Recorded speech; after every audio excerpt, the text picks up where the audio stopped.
اللہ پاک نے قرآن میں فرمایا ہے کہ تم مجھے ویسا ہی پاؤ گے جیسا گمان کرو گے۔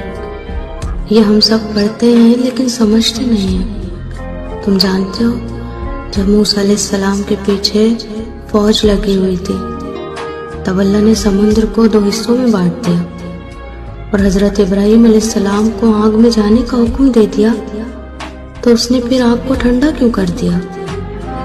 اور جانتے ہو کیوں اس نے حضرت یونس علیہ السلام کو مچھلی کے پیٹ میں محفوظ رکھا؟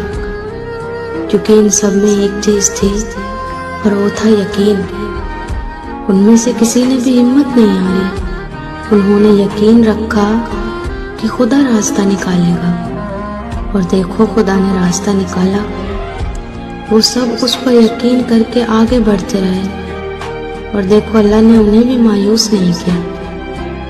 اور توکل تو یہ ہے کہ راستہ نہ ہو، تم کہو اللہ راستہ نکالنے والے ہیں، اور جب تم بھی اس سے اچھا گمان رکھو گے تو یقیناً سب اچھا ہی پاؤ گے۔